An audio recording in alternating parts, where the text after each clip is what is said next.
CM DK Shivakumar ಅವರು ಕೂಡ ಇದೀಗ ಚೆನ್ನಮ್ಮ ಅವರ ಅಂತಿಮ ದರ್ಶನ ಪಡೆಯೋದಿಕ್ಕೆ ಪದ್ಮನಾಭನಗರದಲ್ಲಿರುವಂತಹ ಎಚ್ಡಿಡಿ ಅವರ ನಿವಾಸಕ್ಕೆ ಆಗಮಿಸಿದ್ದಾರೆ. ಪತ್ನಿ ಸಮೇತರಾಗಿ ಡಿಕೆ ಶಿವಕುಮಾರ್ ಅವರು ಆಗಮಿಸಿರೋದು. ಅದೇ ರೀತಿ ಮಾಜಿ ಮುಖ್ಯಮಂತ್ರಿ ಎಸ್.ಎಂ. ಕೃಷ್ಣ ಅವರ ಪತ್ನಿಯನ್ನು ಕೂಡ ನಾವಿಲ್ಲಿ ಕಾಣಬಹುದು. ಅವರು ಕೂಡ ಆಗಮಿಸಿ ಎಚ್ಡಿಡಿ ಅವರಿಗೆ ಸಾಂತ್ವನ ಹೇಳ್ತಿದ್ದಾರೆ. ಇದು ಪದ್ಮನಾಭನಗರದಲ್ಲಿರುವಂತಹ ಎಚ್ಡಿಡಿ ಅವರ ನಿವಾಸ.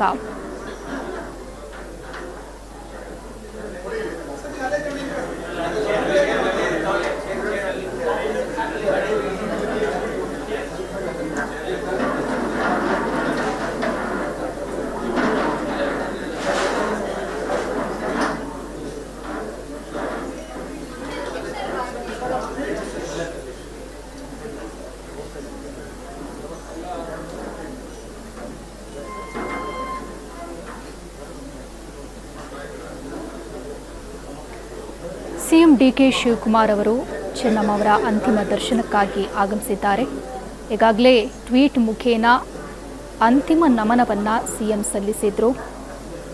ಇದೀಗ ಎಚ್ಡಿಡಿ ಅವರ ಪದ್ಮನಾಭನಗರದಲ್ಲಿರುವಂತಹ ನಿವಾಸಕ್ಕೆ ಆಗಮಿಸಿ ಎಚ್.ಡಿ. ದೇವೇಗೌಡರಿಗೆ ಸಾಂತ್ವನ ಹೇಳ್ತಿದ್ದಾರೆ. ಕುಟುಂಬ ಸಮೇತರಾಗಿ ಇಲ್ಲಿ ಡಿಕೆ ಶಿವಕುಮಾರ್ ಅವರು ಆಗಮಿಸಿರೋದು.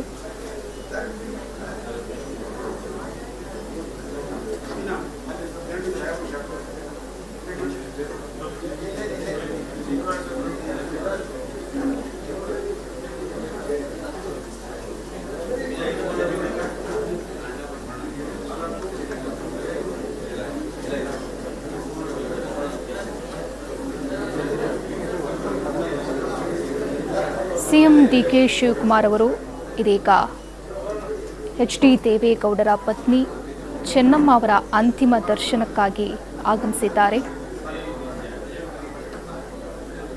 ಪತ್ನಿ ಉಷಾ ಅದೇ ರೀತಿ ಕುಟುಂಬ ಸದಸ್ಯರೊಂದಿಗೆ ಇದೀಗ ಚೆನ್ನಮ್ಮ ಅವರ ಅಂತಿಮ ದರ್ಶನವನ್ನು ಸಿಎಂ ಡಿಕೆ ಶಿವಕುಮಾರ್ ಅವರು ಪಡೆದಿರೋದು ರಾಜಕೀಯ ಏನೇ ಇರಬಹುದು. ಆದರೆ ಇಂಥ ಸಂದರ್ಭದಲ್ಲಿ ನಿಜವಾಗ್ಲೂ ಕೂಡ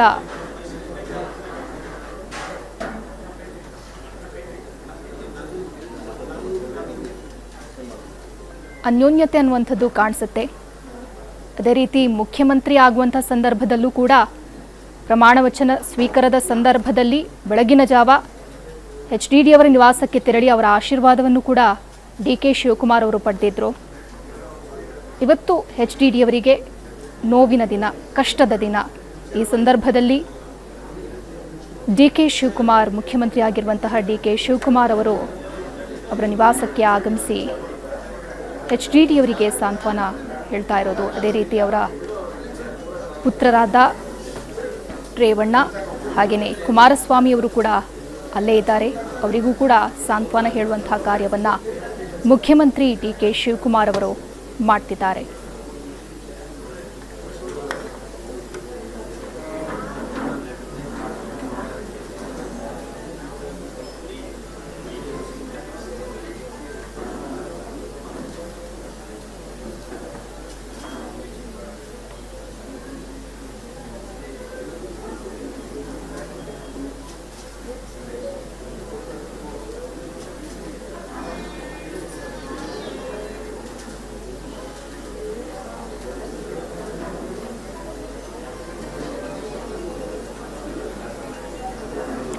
ಗಣ್ಯಾತಿ ಗಣ್ಯರು ಎಚ್.ಡಿ. ದೇವೇಗೌಡರ ಪತ್ನಿ ಚೆನ್ನಮ್ಮ ಅವರ ದರ್ಶನಕ್ಕಾಗಿ ಆಗಮಿಸ್ತಾ ಇದ್ದಾರೆ. ಈಗಾಗಲೇ ಮಾಜಿ ಸಿಎಂ ಸಿದ್ದರಾಮಯ್ಯ ಅವರು ಕೂಡ ಆಗಮಿಸಿ ಅಂತಿಮ ದರ್ಶನ ಪಡೆದು ಎಚ್ಡಿಡಿ ಅವರಿಗೆ ಸಾಂತ್ವನ ಹೇಳಿ ತೆರಳಿದ್ರು. ಇದೀಗ ಮುಖ್ಯಮಂತ್ರಿ ಡಿಕೆ ಶಿವಕುಮಾರ್ ಅವರು ಆಗಮಿಸಿದ್ದಾರೆ.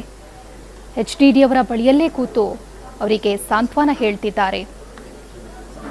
ಇದೀಗಷ್ಟೇ ಪದ್ಮನಾಭನಗರದಲ್ಲಿರುವಂತಹ ಎಚ್ಡಿಡಿ ಅವರ ನಿವಾಸಕ್ಕೆ ಸಿಎಂ ಡಿಕೆ ಶಿವಕುಮಾರ್ ಅವರು ಆಗಮಿಸಿರೋದು.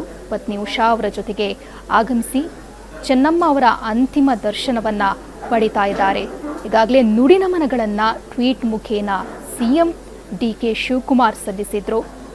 ಆ ಬಳಿಕ ಇದೀಗ ಅವರ ಅಂತಿಮ ದರ್ಶನ ಪಡೆಯೋದಕ್ಕಾಗಿ ಆಗಮಿಸಿದ್ದಾರೆ. ಪುಷ್ಪನಮನ ಸಲ್ಲಿಸಿ ಎಚ್ಡಿಡಿ ಅವರಿಗೆ ಆ ಬಳಿಕ ಸಾಂತ್ವನ ಹೇಳಿದ್ದಾರೆ. ಅವರ ಆಶೀರ್ವಾದ ಕಾಲ್ಮುಟ್ಟಿ ನಮಸ್ಕರಿಸಿ ಆಶೀರ್ವಾದ ಈ ವೇಳೆ ಪಡೆದಿದ್ದಾರೆ.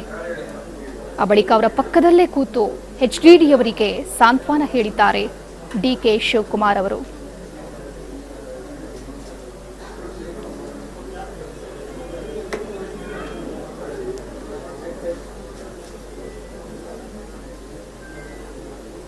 ಭಾವುಕ ಕ್ಷಣ.